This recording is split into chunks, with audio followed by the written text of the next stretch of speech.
coming up on today's show? You have to learn all the rules before you can figure out why to break them. Mm. So whether it's like the rule of thirds or some kind of perspective composition, like Yep. you kind of have to go through that time as an artist where you're adhering to the rules and following the rules to be able to break the rules in a motivated and creative way. He walks by, he sees us like, hey guys, great to see you. Every time I think about you, I think about that goat in the men's room. Always overshoot and then let them kind of reel you back in to where they feel comfortable. But for everybody we know, what's fascinating is the next statement before their first question is, of course you are. And that has been like, I never expected that. Like, it's some version of that. It's, you guys are perfect for this, or of Right. course you are, They or understand it. that's Yes. exactly what you should be doing. That's Right. how I know it is the authentic Right. expression of who we are. Hi there, I'm April Paige, breaking down the what, when, where, and how creatives get their inspiration. I'm a big fan of the cursey words, and I've been a creative for 30 plus years in marketing and fine art. This is where creatives unite to break down the facts of creative life. Buckle up, let's get lost in the world of creativity together. Welcome, everyone, to Artist Antics with April, where we talk to creatives about creativity. And today I'm very excited to sit down to talk to co-founder and principal of a new comedy agency called Monkey Budget, Ben Oliver. Welcome, Ben. Hi, thank you. Ben's life began as a drummer, his professional life as a drummer in a touring band called Intelligent Rock with Punk Sensibilities. Then he followed that with 7 years of corporate sales. Through that, he found a love for editing through his clients and found a calling in editing. And that's how that began for him. And in 2014, Ben co founded Storyboard Media with Justin Plant. And Ben lives in downtown Durham with no wife, no kids, but season tickets to the Carolina Hurricanes and DPAC, which, I might have some concerts I want to go to, Ben. Anyway. Sounds like a plan. And a member of the Preservation Durham. So I wanted to start by getting to the beginning. Let's go back to the beginning. I love hearing about the intentional, like inspirational spark of the love of creativity. Yeah. What inspired you? First, I want to talk about music because I think that's Yeah. where your creativity started, if I'm not correct. That's fair to say. Yep. And I love hearing that love, where it came from, like family, friends, support, teachers, where all that came from. So I'm gonna let you start. I mean, if we go back to the beginning, let's go back to my grandfather. Okay. My grandfather was a pretty busy and well-employed jazz drummer in the DC area post World War II. I mean, I think he was before World War II, but it really became his profession, or at least side hustle. And what's funny is apparently the music gene skips generations, because my dad had no musical ability whatsoever, but he Interesting. loved music. I mean, I can remember driving around. Gosh, it was before a big blizzard came through, and one of my friends, school friends, and I were going up to the grocery store with my dad, and Born to Run by Bruce Springsteen came on. And it's 26 degrees. We got windows down. Born to Run is blasting. We're singing along. And I think I was 3 or 4 years old when I got Born in the USA as a cassette tape. And as a 4-year-old was like a huge Bruce Springsteen fan. Oh So boy. music's like always been there. Yeah. And then it wasn't until middle school that I decided to see if I could play the drums. And that was, I mean, my first business I ever owned was a share of the LLC that was the rock band I was in high school. Awesome. So it was, my drum teacher years later would talk about how depending on the lesson, we may not work on any drum skills. We might just talk about the business of music. So I think a big part of it was creativity and creative expression. But when I look back at having figured out how to do creative business, that's what I've done almost literally my whole life, Mm. is figure out. I mean, our first demo tape in 7th grade, 8th grade, we turned a profit on. And like, I mean, That's so awesome. I don't know. There's just something about that entrepreneurial mindset, but also that ability to create and to share creativity. Yeah. It's just always kind of been a part of me. Yeah, and I think it's funny you say that because a lot of, creatives and musicians, artists, what have you, kind of are branded as, not entrepreneurial as far as the business sense goes. And, I've had that in my own life, but, I feel it is full on creative and you have to be kind of scrappy and guerrilla marketing with it in order to, Absolutely. make things happen at times when you have no budget or low budget. So, yeah, Yeah. that's great. It makes sense. It makes a lot of sense. So you started your creative life behind the kit, but how did being a musician shape your understanding of creativity? Like, how did that help in your creativity? Well, I think a big part of it is that even in the like 6th grade version of being in a band, when we're all learning how to play instruments, we were always drawn to writing our own music, and not really playing covers. And I think by the grace of God, just lucky enough to kind of grow up as a musician with similarly minded friends Mm. who all wanted to create our own stuff. And so we started doing that from day one. We wrote some terrible songs, but they were ours, right? And so we Yeah. learned about song structure, pop song structure, intro, verse, chorus, bridge, chorus, outro, right? Like that's all we needed to know. And that was everything that we were hearing on the radio in the early to mid 90s. Um, and something about that, because for me, and I don't want to skip ahead too far, getting into video editing, I realized that all those years of drumming helped me be a better editor. One, because good editing has a certain pace and a rhythm to it. Mhm.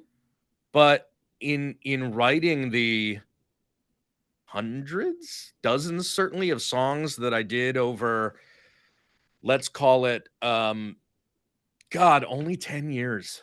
10 or 11 years in 4 bands, 5 or 6 albums. So it's dozens of songs, if not 100 songs. Understanding the rules and structure of songs and arrangements, and especially being in the studio of trying different things and just discovering something, and having the freedom and the ability in a recorded place to try different options. I don't know, that just I think as my brain was forming, that's Yeah. that was the stuff that I was going through and learning. And so when I think about writing a sketch, or um writing a script, or directing a video, or editing a video, it's all about like the arrangement of it. What's the Right. next part of the song? What the Yeah. dynamics, right? Yep, So and it makes sense because I think in at least in my mind as an artist, uh, you have to have that structure almost to give you some confines. It yes, helps in a way, and then within that, that's where your creativity can shine, by, making it, unique and one of a kind in that structure, so I totally get that. I think uh, that Go ahead. yeah, creativity comes from constraints, Mm, right? Like I if agree I with that. said if I said draw something, Mm, okay, you're gonna draw something. You're gonna take a little time to think about it. If I say draw me a kangaroo, right. I have taken a world of infinite possibilities, Yeah. and at least put you in a direction, Yeah. to figure out how you want to draw a kangaroo. Yeah, Now, no, for sure. everybody's going to draw a kangaroo differently. You might do it abstractly. You might do it with multiple colors or a charcoal or whatever, paint. But it isn't until you have those constraints that you really start to figure out like how you can expand your thinking.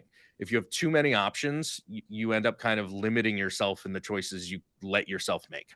It's true. The blank canvas is the most ominous thing in the world. Yes. So, lots of artists, including me, paint the white out first and just get Mhm. it anything but white and start from there. Yeah. And, a lot of artists that I see and know are painting with everything but a paintbrush. One Hmm. does finger painting, another, just other any tool except for a paintbrush. So it's not just a, kitschy thing, so to speak, but it's really helps to build your creativity because you have to think, well, Hmm. how am I going to do that given I can't pick up a paintbrush and make an eyelash right now? How am I Yeah. going to do that? So yeah, it's challenging, which I think is very important in growing and challenging in your art form, whatever it is. So that's great. Yeah. So Well, I wish I knew who the director was, but early on in my video career, um, I read somewhere someone probably famous said, you have to learn all the rules before you can figure out why to break them. mm, So whether it's like the rule of thirds or, some kind of perspective composition, like yep, you kind of have to go through that time as an artist where you're adhering to the rules and following the rules to be able to break the rules in a motivated and creative way. And that's then how we start to all express ourselves. That's where yes, art goes from um, just creating something creative to expressing self through yeah. what we're creating. Absolutely. I talked about it before on the show. It's a razor's edge to me. Like you Mm, have to have the technique and the understanding, perspective, composition, everything you're talking about, color theory. You have to have all that down. So when you yeah. get to the point where you can let yourself go to express yourself, to your point, that you have it all there already in the back of your brain Mhm. somewhere that Yeah.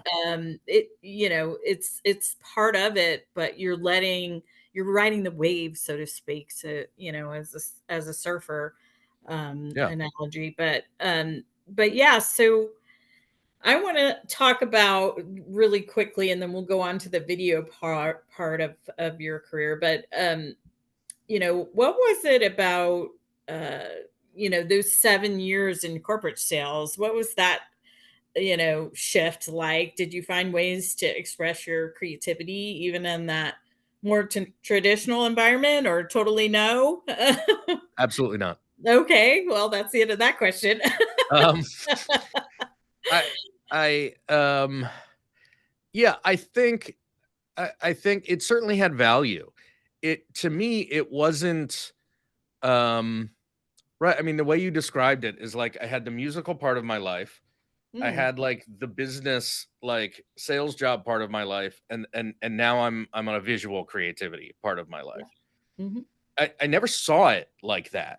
Like to me, having toured the country and been living in a van with three other guys and playing music in cities I'd never been to and whatever, like that's hard to do. Mm, And when we stopped doing it, it was the last thing I wanted to do again.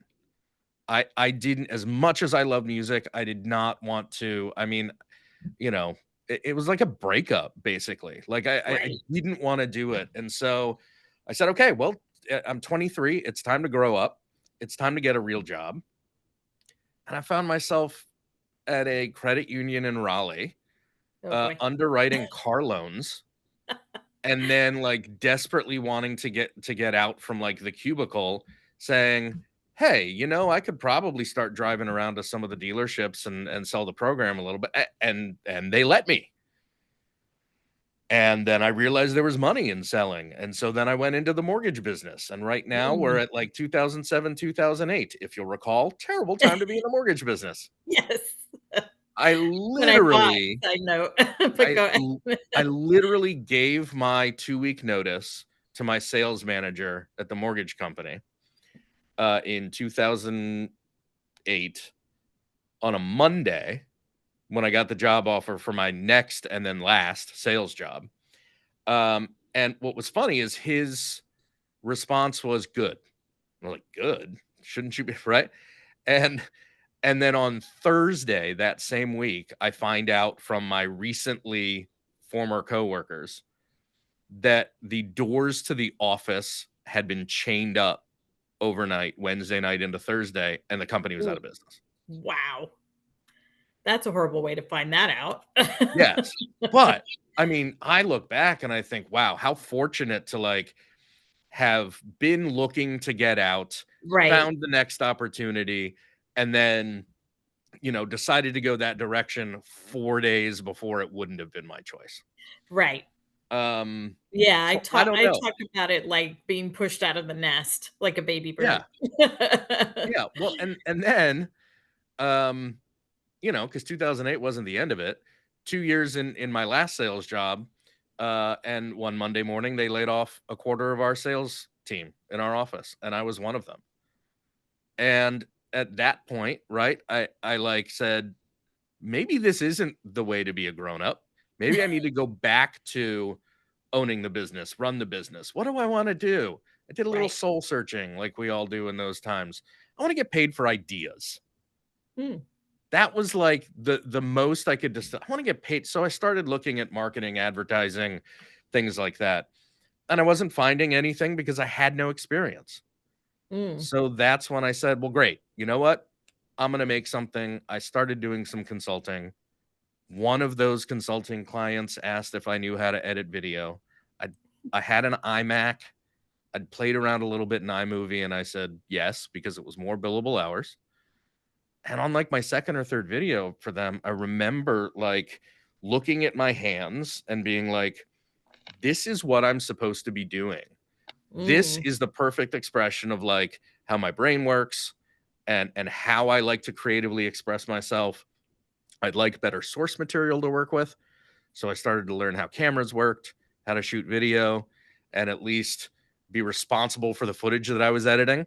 yeah. And then it was just this whole creative rebirth again in a medium that I had no idea when I was being creative when I was younger that I would end up with.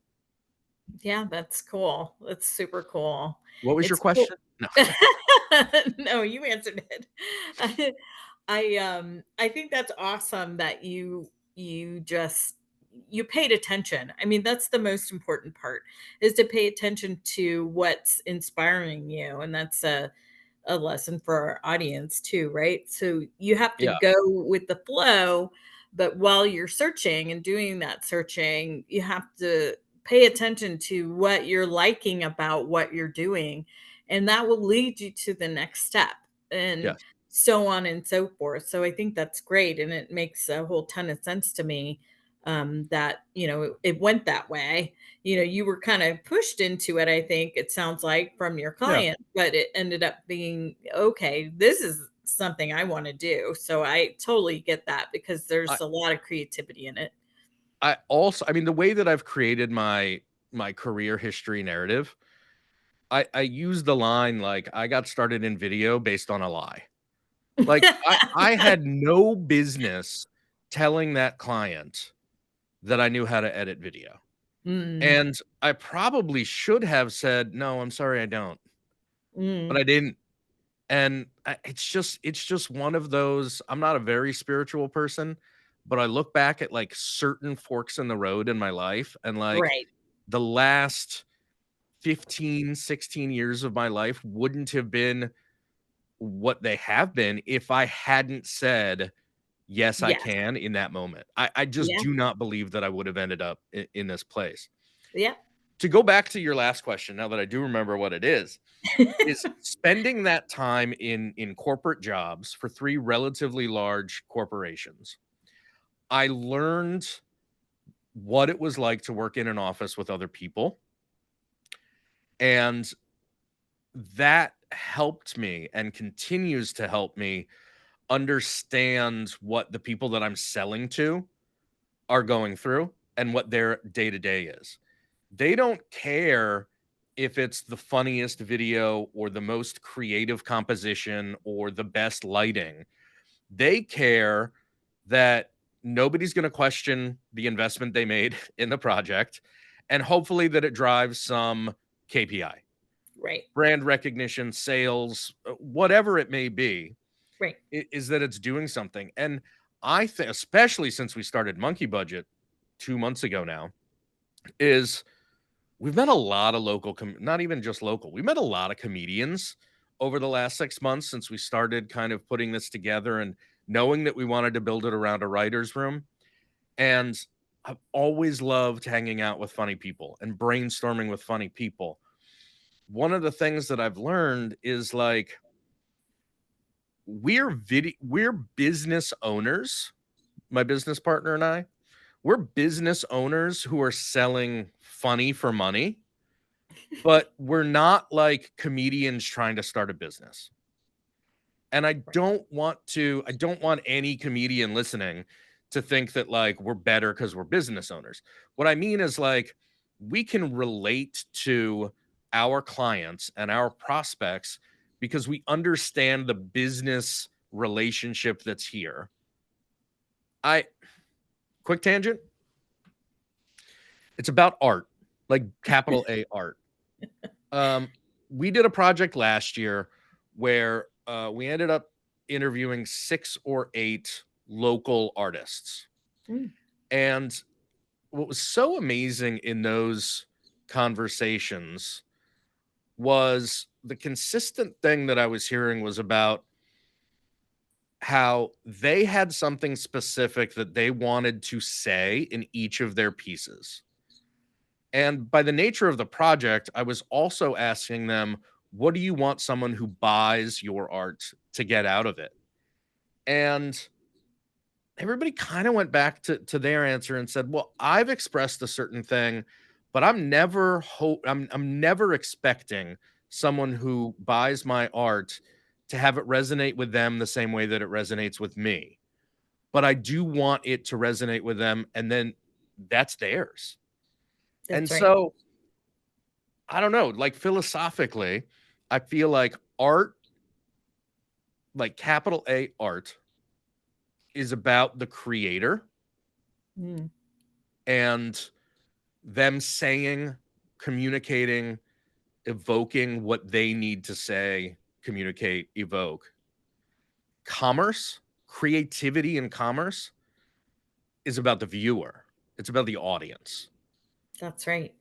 And so there's something that's and I'd never I mean in I was 44 when I figured this out. Like it never been that clear to me that like art is here's how I'm demonstrating, communicating something that's inside of me. And a great TV commercial is this is what the audience is going to resonate, not what the creator puts out there. Mm. And so once you kind of see it as those, it's almost like two ends of a telescope. Like Mm. you just to shift from art to commerce, all you have to do is just flip it and it's 180 degrees. But there's still all that creativity in the middle that you get to do. You're just doing it for them, not for yourself. Yeah, no, it's great point, and I love talking about it because in art, in my art and other people's art, I've known this for a fact. When some people view, especially a fine art piece, for example, they think of a memory, or it's something Mhm. that reminds them of something that happened to them, or it's from where they lived, or something they went through, or whatever. But I'm painting this thing, let's just say it's a boat in the water. It means something to me, and it's totally different, to your point, to the audience receiving it Yeah. because of what they have lived through in their life and experienced in their life.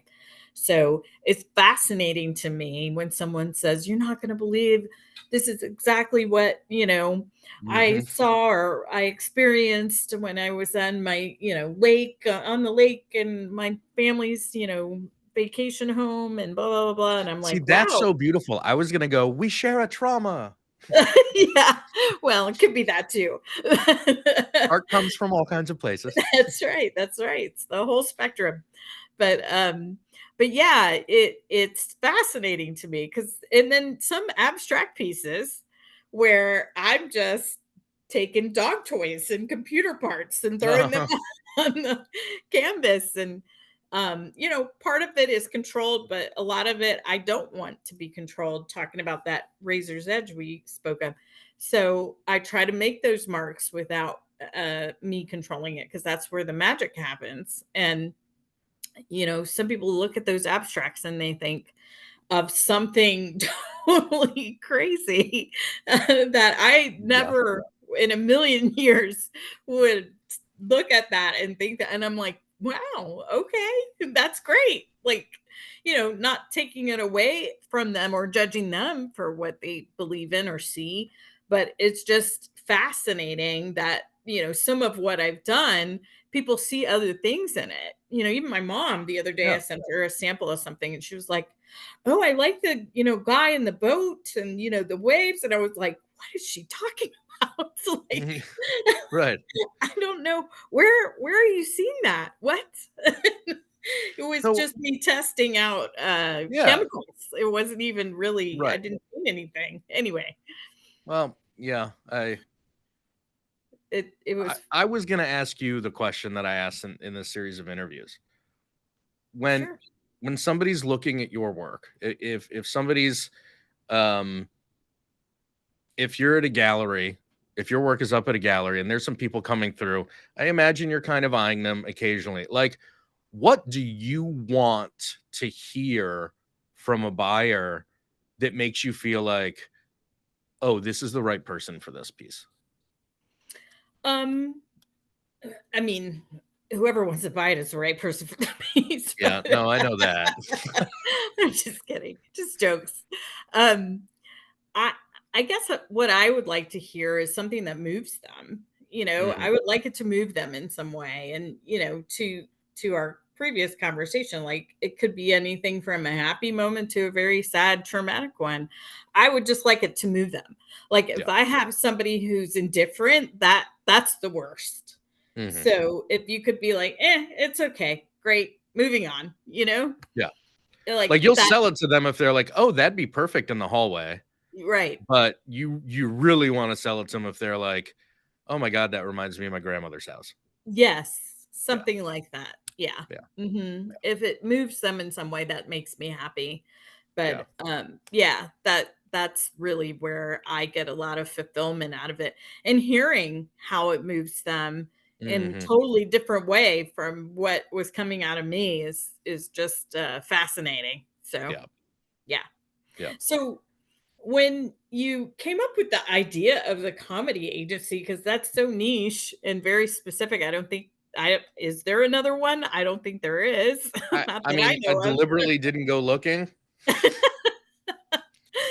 Um, but what inspired you guys to hone in on comedians? Yeah, I mean, so this is my years of therapy talking, but Monkey Budget is and it took me to, like, a week before launch to realize this. Monkey Budget is a more authentic expression of who Justin and I are as creators than what storyboard media had become. I see.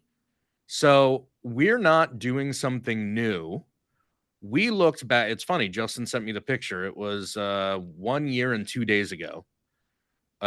We got out of our office. We went to the Frontier and RTP just to have a different environment, and we kinda had an existential business conversation. Like, "This sucks." Like, we were doing, um, shitty projects for shitty pay, and it just like it felt like we'd gotten so far away from, I mean, the projects that we were saying yes to were so far from what we were doing in our first 10 years. And we went back and we looked at every single project.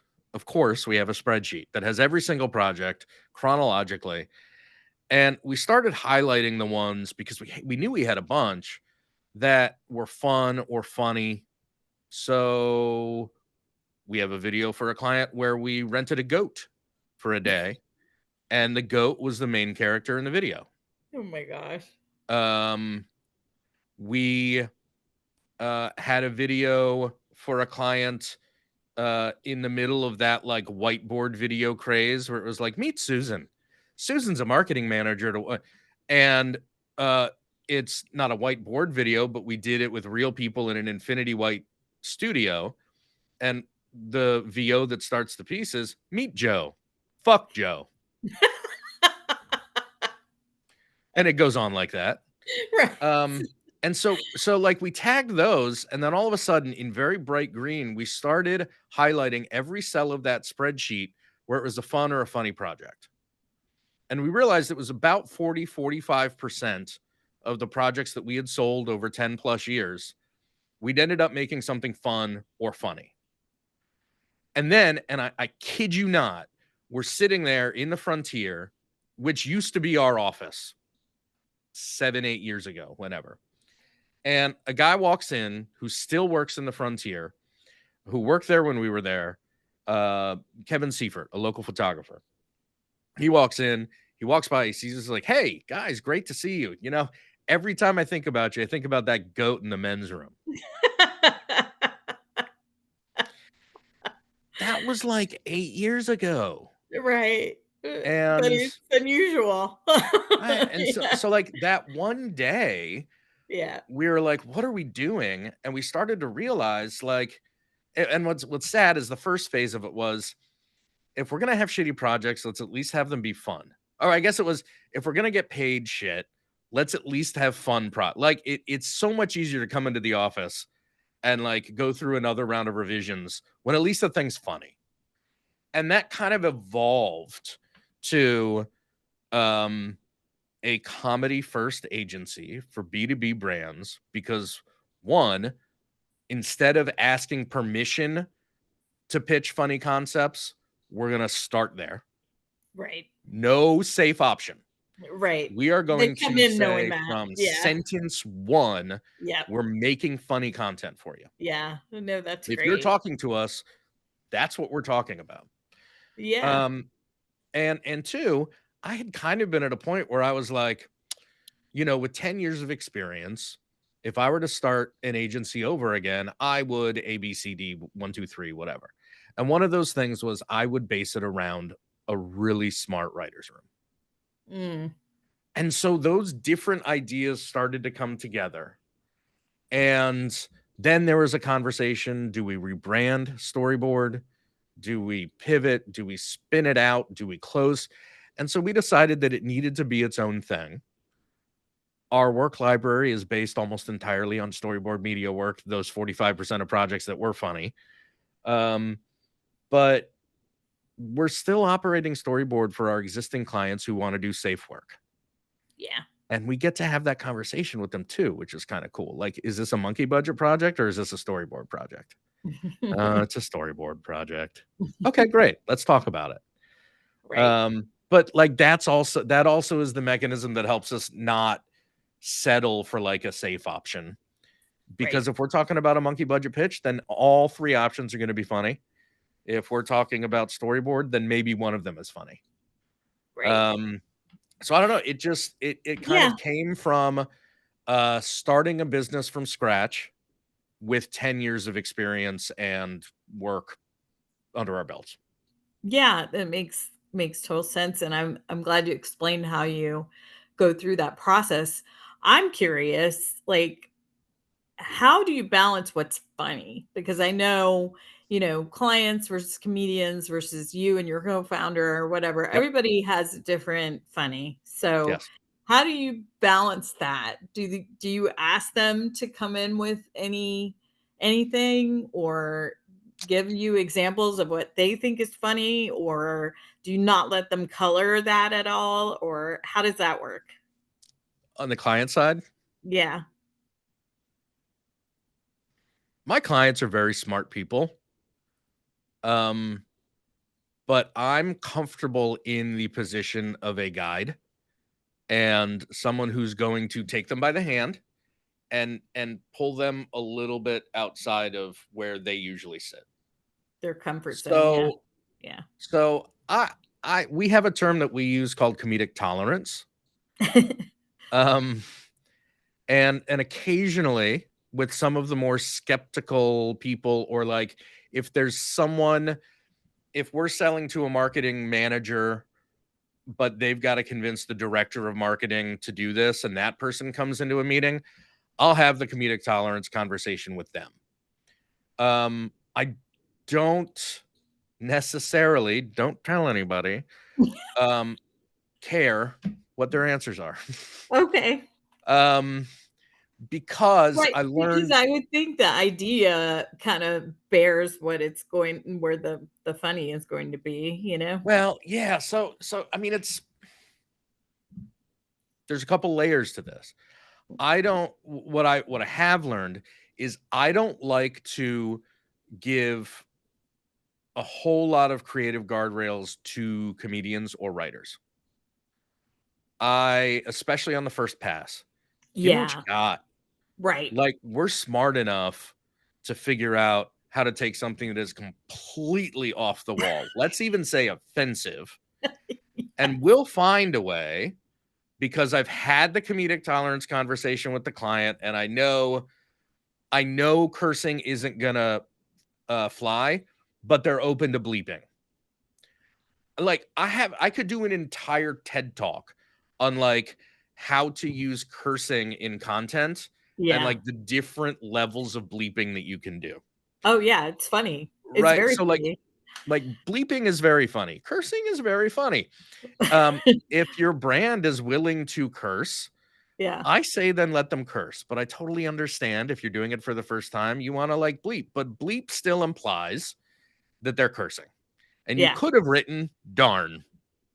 Yeah, I mean, even my brother in his hospital room, he had, one of those pain pumps, and Uh-huh. I came in and he goes, "Where the beep have you been?" Yeah. Good Um, one. we so one thing I've learned is that we I think I learned this at the internet summit, like maybe 10 years ago. Um, when you're working with your clients on something that's outside of what they normally do, always overshoot and then let them kind of reel you back in to where they feel comfortable. Mm, If you try to like hit where they are, you won't go quite as far as they're willing to. But mm, if you overshoot and then bring it back, you'll end up like just outside their existing comedic tolerance, but they found a new level. So you're really helping them expand their brand and yeah, take some risks. And again, I love being in the position of a guide. Like, trust me to know that I am all about this satisfying the business purpose that it needs to satisfy. I'm not going to compromise that, but I'm going to push you to where you're uncomfortable, and I'm going to make you bring me back a step or two, but probably not all the way. And guess what? right. It always works. Yeah, no, and I was just gonna say the ads that appeal to me are all really funny, or the Yeah. brands that stick out to me are all really funny, and I mean, everybody go goes ahead. to Super Bowl commercials. Yeah. But like this year, I think it was Mountain Dew. It was Kiss from a Rose on the Grave was the music that was starting. And then there was this like animated seal, the animal, like lip syncing it. And I thought, oh, give me actual seal. Show me the actual musician. And then he comes up and I was like, good for you. Like, you did it. Like, it's corny, it's right there, but they Right, did right. it. They Yeah, had the cojones to do right, it. right. And that's like, that'll earn me some kind of brand from me, some kind of brand loyalty if they Or just take recognition. the risk. Yeah. Or recognition, because even if you don't use the brand, if you're talking about it, that's worth Yes. its weight in gold, And and I that's hope what it was people do. Mountain Dew, Yeah. because otherwise Mountain Dew is getting credit for whatever some other I don't remember brand what it took the was. risk on. So, you know, how do you, I guess, what would you tell someone who wants to pursue a creative career, feels stuck in a non-creative job? What would you tell them to start doing right now? I mean, I think it's very similar to the conversation we were just having. Mm, Try something that's just outside of your comfort zone. mm. Don't stick to what you feel confident with. Do something poorly. Mess something Yeah. up, make some mistakes, right? Be Like, bad at it. Yeah, and as a just new beginner, you're gonna be bad at it. You just gotta yeah. keep going. Yep. And then Mhm. and then what happens is, are you familiar with the clip of Ira Glass talking about the creativity gap? Mm-mm. I'll find it and send you the link. It's Sure. phenomenal because he basically distills creative growth that everybody goes through as they continue to be creative. It's you go outside of your comfort zone and you start to see and feel more of like what you're capable of doing. And then what happens is what you can picture literally or figuratively in your brain for a song, a photo, a Yep. painting, whatever. Yeah. What you can see is better than what you can make. Um, and so you start to get frustrated because your mind is becoming more creative, but your Right. skills lag. That's true.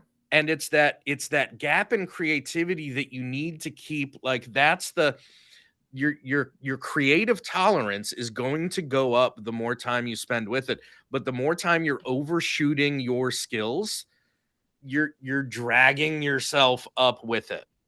Yeah. My story of that was editing, right? And I kind of to it before. I started as an editor, but then, like, I was being given footage that was being shot, and the more I was learning about how video works and like what a shot should look like and be composed like, I wasn't being given that stuff. Right. So I got a cheap like flip camera and I just started shooting some stuff myself. It wasn't for any client project or anything, but it was just, at least I can play around with editing stuff that's composed properly. And Yeah. then, then all of a sudden I'm like, well, I'm never going to need to learn about like the exposure triangle. Right. But then I found myself learning all of the settings on like a real camera, because Right. then I wanted to get shallow depth of field. I wanted the background to be blurred out. I wanted to shape the light. I could see it in my head, but I didn't know how to do it. Right. And that gap, for so many people, it makes them quit. But it's Well, that, yeah, you gotta stick with it, and you right? gotta really get down into the trench with it, and, So um the yeah. short answer to your question is, do something that's a little bit uncomfortable and keep doing something that feels just out of what you're able to do. Yeah, and I would like to add to that by saying, I've gotten to the place where I was doing these abstract swirls and they were really selling. And I did like 50 of them. And after about 50, I said, no more swirls. I can't Yeah, do it anymore because it wasn't challenging. It wasn't inspirational. It wasn't driving me. Like I could do it and I could sell it, but no, this is not like you have to grow with it too, is my point. Like yeah, you do get to the ceiling where you have the technique and the ideas, but then something sells and you latch onto that, and then you think, okay, I've got to keep pushing myself as an artist yeah. because I'm growing as a person, so my art has to grow with me. And I'm going through that right now as a new style that I'm Mhm. because my stuff looks really flat to me now, so now I'm trying to Sure. put some movement and energy into the piece, and I'm trying to figure out what that means to me. Like, what kind of marks mean energy to me? And what does that mean? What kind of paints? What kind of, Yeah. style of, the perspective on the piece, and composition, like all of that is in play, and colors even. So it's interesting because you got to keep pushing yourself, otherwise it just gets boring and it'll become a mundane job Yeah. just like anything else. But Yeah. I don't think I've ever realized this before, but when you were saying that, what occurs to me is like, it seems like what you do is a very individual pursuit. mm, very What I do is a very collaborative collaborative. Yep. team Hmm. sport. Hmm. It's like you're playing tennis, you're playing Right. singles tennis, Yep. and I'm a football team, right? Or I'm Yep. on a football team. Yep. Um, I've gotten to the point where I feel my most comfortable being like the conductor of the orchestra, finding and putting the people and pieces together to make the best music. Right. That's how I've kept challenging myself creatively. I've shot, I've edited, I've captured audio, but there are a whole lot of people who do that skill better than I do. So now I Hmm. can use those people and be creative through them. Yep. And that's a completely different experience than what you Oh do. yeah, for sure, for sure. No, it's still interesting and creative, all the same, I think anyway. But So, the second part of a comedy first agency is a comedy first agency for B2B brands. We're very specific about that, not just for a positioning standpoint, but because there are a whole lot of consumer brands that do funny marketing. mm, I would have a much larger total addressable market. I would have a whole lot more opportunity to do projects if I was selling monkey budget to consumer brands. mm, We are specifically targeting ourselves to B2B brands for two reasons. One, we have 12 years of experience on making content for B2B buyers and their buying mm, process. It's where we're most informed on how to mhm, convince people to buy. okay. But two, no one in B2B does this stuff. No one in B2B is willing to take the risk and be unprofessional or Right. whatever. Right. And it's a bigger challenge. It's Yeah. harder to sell comedic content to B2B brands than it is B2C brands. Now, Oh, maybe for my therapist will tell me that I'm just giving myself an excuse if this doesn't work. But yeah. like No, I that's agree with that. right. Like Just that. I mean, that's one of the first questions. Like, why B2B? Wouldn't this be easier in B2C? Yeah, probably. But yeah. like I want someone to experience something that they wouldn't because I'm not aware of that many people out there who are doing this. Where I Or at least think not marketing themselves that way. Yeah, exactly, for sure. exactly. Yeah. No, Um, it's really unique. It's definitely very interesting. Um I think you're onto something. I think that, if you can get the word out, that more people will be open to it, so to speak. that Yeah. that's the reaction so far. Is Mhm. it's whether you want to call it strong positioning Yeah. or a novel approach, like the message itself, a comedy first agency for B2B brands. Like when Justin and I are talking to individual people about it. So tell me about this new agency. It's a comedy first agency for B2B brands. Shut up. Like, don't say anything because you're going to learn so much about that person by the next question they ask. Right. Yeah. But for everybody we know, what's fascinating is the next statement before their first question is, of course you are. And that has been like, I never expected that. Like, Uh, it's some version of that. It's, you guys are perfect for this, or of right. course you are, They or understand it. that's Yes. exactly what you should be doing. That's Right. how I know it is the authentic Right. expression of who we are. Yeah, Because we no, that's finally true. figured, I got a message from someone yesterday who I haven't talked to in 7 or 8 years, who's in the agency world, doing a little bit of outreach, just making sure people know that we've launched and whatever. And her message was, most agencies go their entire existence without figuring out their truth. And congratulations to you for figuring out your truth and putting that out there and going after that work. And of course, Mhm. my response was, it only took us 10 years to figure that out. But Hey. right, like At yeah, least you I hope figured it it works out. too. Yeah, Yeah, yeah, no, but I it's hope it really works. great, and it's Yeah, good validation, I think. I had the same thing when I was, I'm a recovering corporate senior marketer. I, would show people my work, and half the people I work with were like, "What are you doing here? yeah, Like, why are you doing this? Why yeah. aren't you doing that?" And I'd be like, "Yeah, I know." And it So finally took a lot of that. what pushed you to take that leap? A lot of layoffs, to be honest, in the Okay. last, 5 years. I've been laid off 3 times from 3 Oof. different large corporations and, Oh, I'm sorry. along with other people. And, it's just a weird time, to job search, a weird time Yep. to be in marketing because of AI. Yep.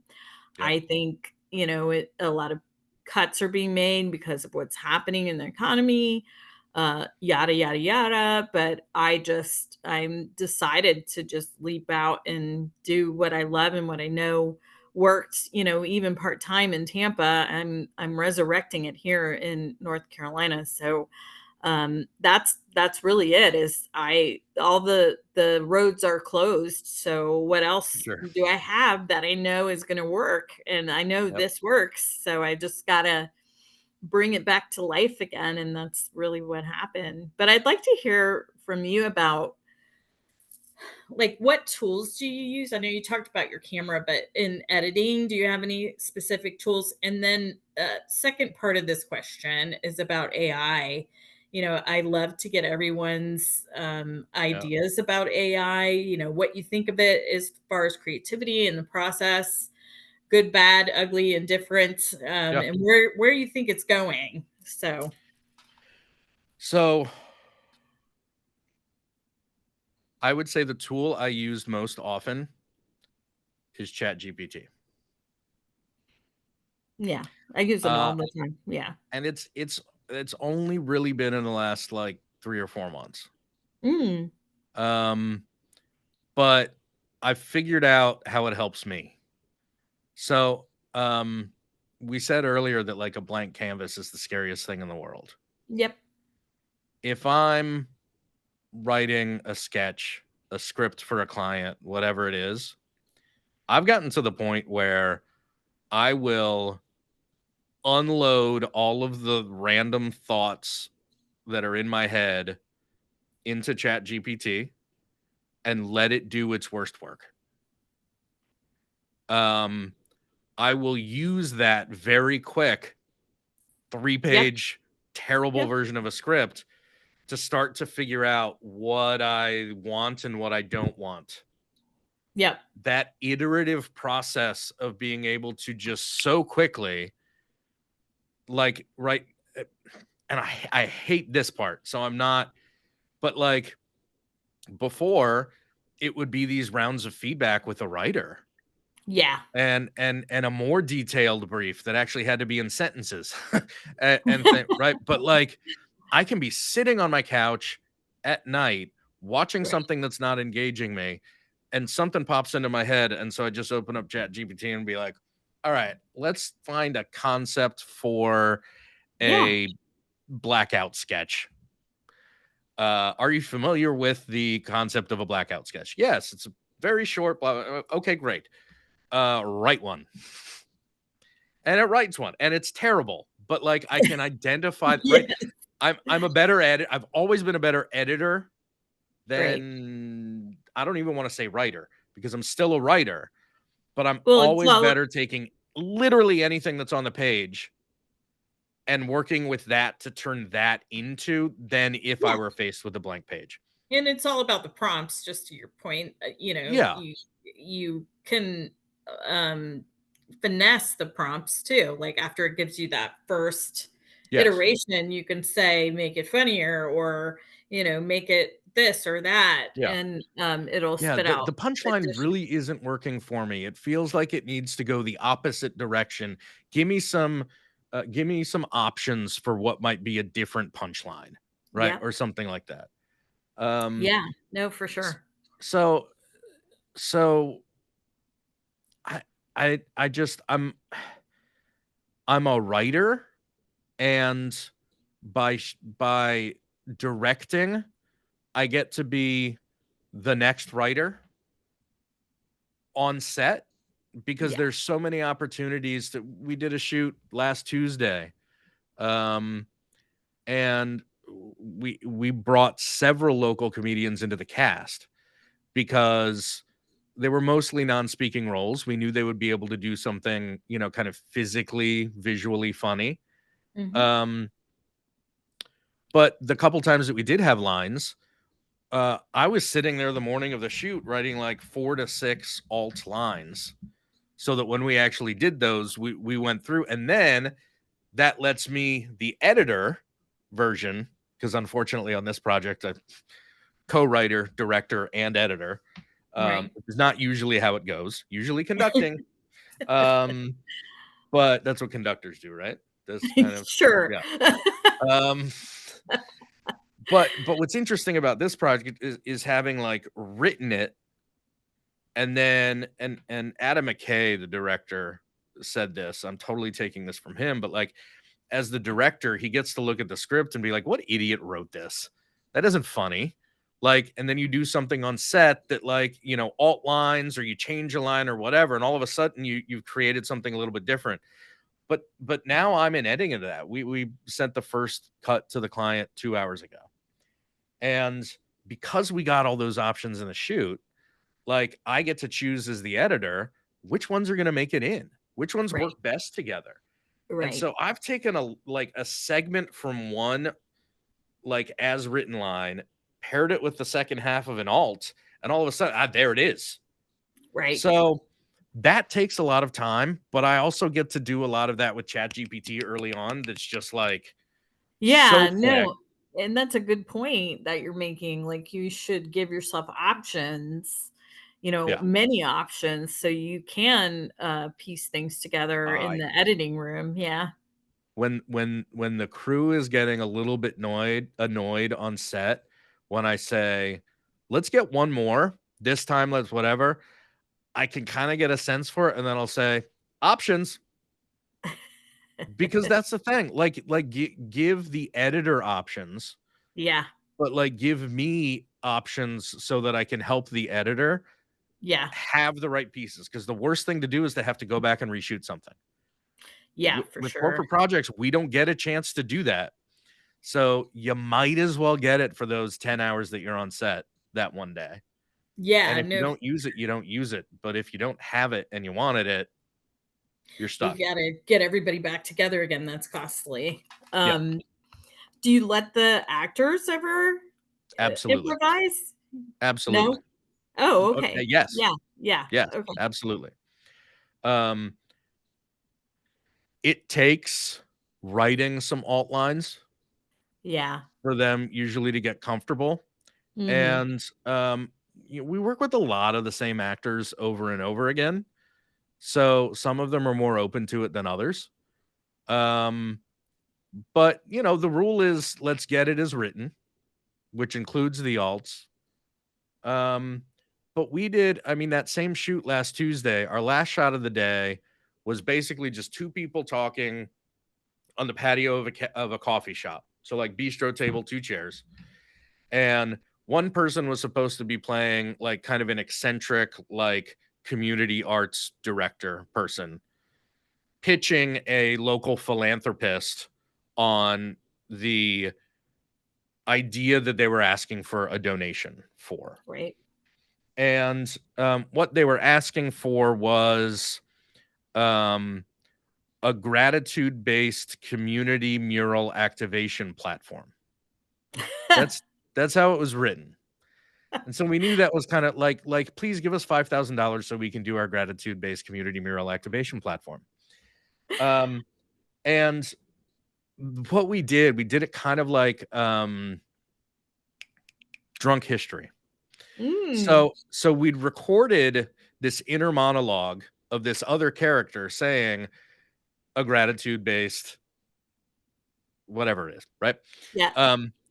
So we took that little loop and we put an earpiece in the art director actor's ear, and she was just listening to this thing on a loop, and they were kind of miming this conversation.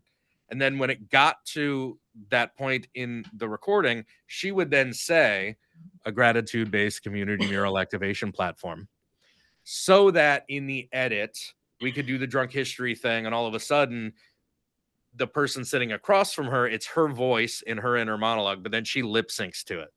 It Right. worked perfectly. I didn't think it was going to work when we tried it on set, but it worked perfectly. But she was getting, like, her brain was getting so fried because she just kept hearing that over and over again. It opened her up to make these actions. And one time she went and she just put her hands across the table, picked up the other woman's hands and brought them close to her mouth as she goes, a gratitude based. And all of a sudden that changed everything. Oh my God. And we did like 8, 10, 12 loops of that. And then we were supposed to wrap. And I was like, guys, I need the reverse shot of this to get Shannon, the other actor, like react, like trying to get her hands back. Yeah. And if the actor hadn't like just gotten to that point, I'd love to say it was great direction, but it was just seeing that like grab of the hands. All of a sudden now we have the tension that is so much funnier than like what was written in the script. Yeah, for sure. It makes me laugh. I'm not even seeing it. Yeah. Yeah. And in the edit, it just worked perfectly. That's awesome. So like, you know, with funny, there's so many ways to be funny, and it's the words on the page are like the foundation for it, but how it's delivered and what's happening around it. So that's another thing we do with Monkey Budget is we're not like coming up with concepts like we used to, putting them into a slide deck and like maybe doing a Zoom meeting to walk them through the vision board for, you know, for the video. We're actually doing live table reads with our clients, where we've brought some of the writers in our writers room together, and we're actually writing out like 2 to 4 first versions of scripts. And Justin and myself and our writers, we will do a rehearsed read for the client and just let them listen to it, because we know the script, we know how to deliver it right. You could send a client the cowbell sketch from SNL in a PDF and they're not going to laugh at it. Right. But because you have to have the association. Yeah. The timing and the energy and the delivery and all. So it's not perfect, but it's so much more engaging than like, so we're going to do a 60-second video that opens on a shot of a coffee house, and like, that's fine. But you know what? We've got the resources. Let's have the fun to come up with the concepts that we can script out.